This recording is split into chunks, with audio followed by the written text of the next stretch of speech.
welcome to another Down the Rabbit Hole video. We're talking about an old Atari game that I played back when it was brand new. This is Cosmic Ark from Imagic, one of the greatest developers for the Atari 2600. And I remember a buddy of mine got this first. He said, "You gotta try this game out, it's awesome." And I loved it, and I bought it way back when. But I'm sort of gonna play the game here, but what I'm really wanting to show you is this weird rainbow pattern laser beam thing that's running across the screen. That is something that I've had my eye on for many years, and I'm curious about the new Atari Flashback. I think it's up to version 9 now, and I was sort of interested in getting the gold.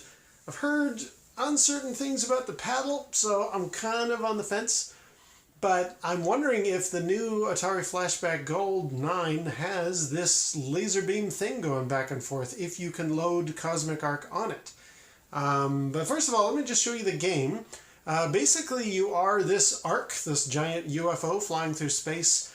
It starts off in that section there where a meteor will come along. Then you arrive on this planet where there's some creatures down on the ground that you have to pick up. Let me show you a game.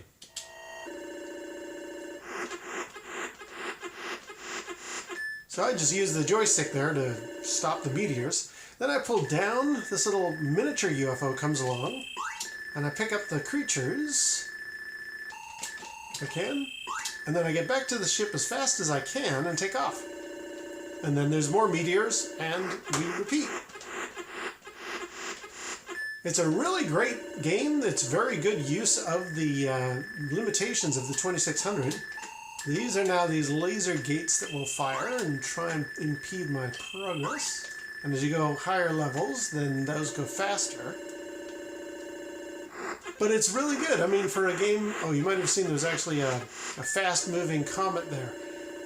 Yeah, it's a great game that I think has worked very well over the years, given that you've only got the one button on the 2600. You nearly got me there. And...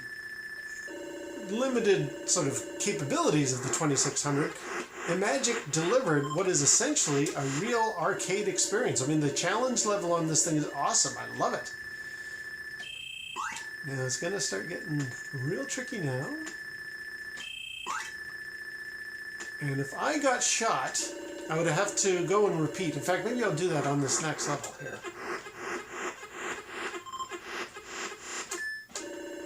Nice challenge. Okay, now this time I'm going to pick up one creature, these little dogs here. I'll pick up the other, and then I'll let the laser gate hit me. Watch this. Oh, if I can. Oh, I'm taking too long. Now I have to get back into the ship and stop that from happening. That old comet reaching from the side there. And, oh, it's definitely getting harder now. Okay. Let's see if I can do that properly this time. There's these little dogs again. You know, you want it to do it. There we go. So there, I dropped one of the dogs. Have to go back and pick him up. Oh, I'm going to get back.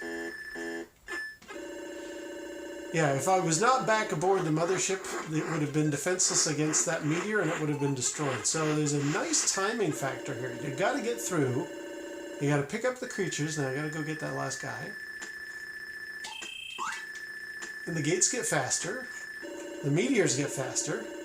It's a nice challenge. I really like this. Here we go. Now we're gonna start getting the challenge. But yeah, so that's the game. What's more interesting though is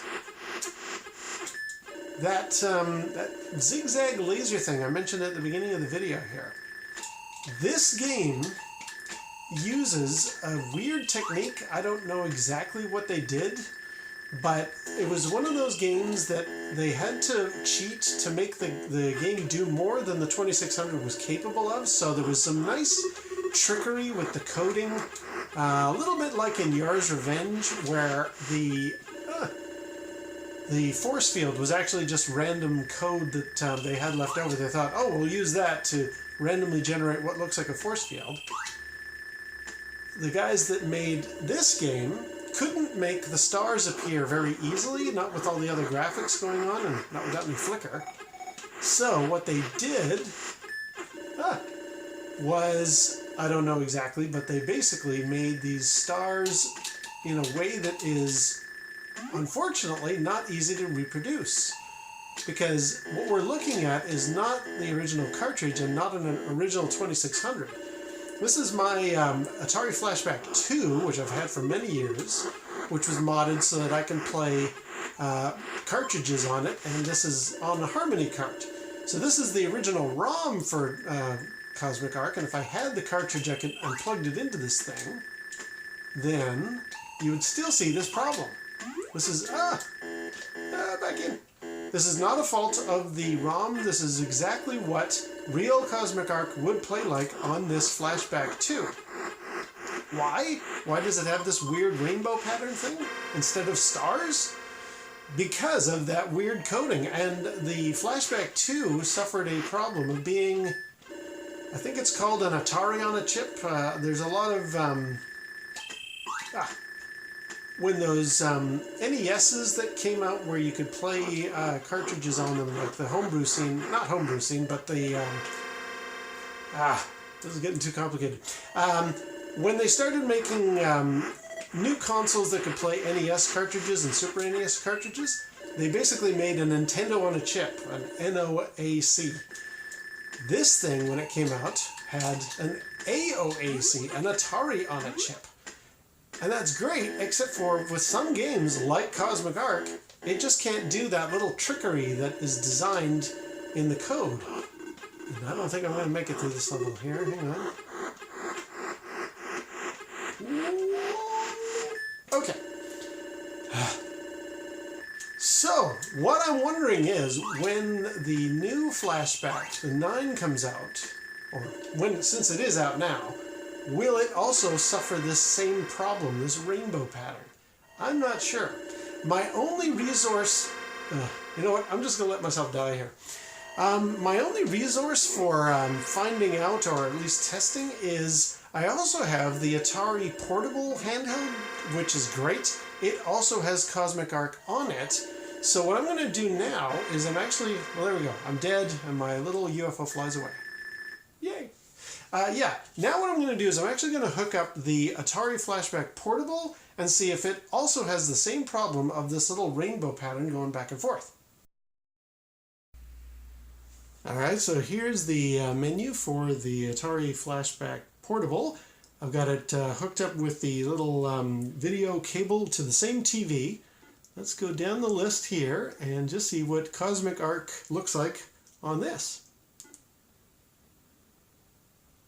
Yep, we got the same problem. There's that sort of rainbow pattern. And I could fire it up here, but it's also a little bit quieter. Still the same great game, but it definitely has that issue of the rainbow pattern thing. So I have a feeling probably the Flashback 9 Gold is going to be the same thing. I find Cosmic Ark is like the best way to test if you've got an Atari on a chip of that same generation, the one that's going to give you that trouble. Because these ones do. I mean, there's nothing really against it. I can certainly play around it. Oh, except for there. Yeah, I can play around it. I enjoy the game enough. I just, I don't really get the pattern of the stars. I'm going to go back up to... Oh, I didn't make it. Darn it.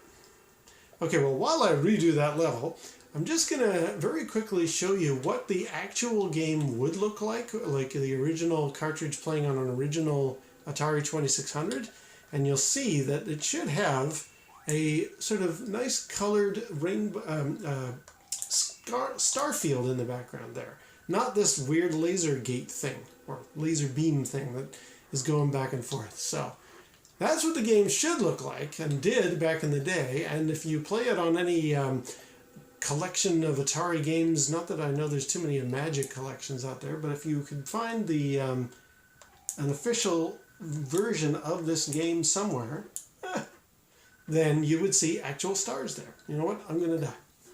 Anyway, if anybody has a Flashback, maybe Flashback 9, maybe they could just test this for me. My bet is, yes, lo and behold, it's probably got the rainbow laser thing going on instead of the proper stars. So, thought I'd do a little video about that. I'm not sure if I'm going to get the Flashback 9. We'll see. And we'll also see you down the rabbit hole.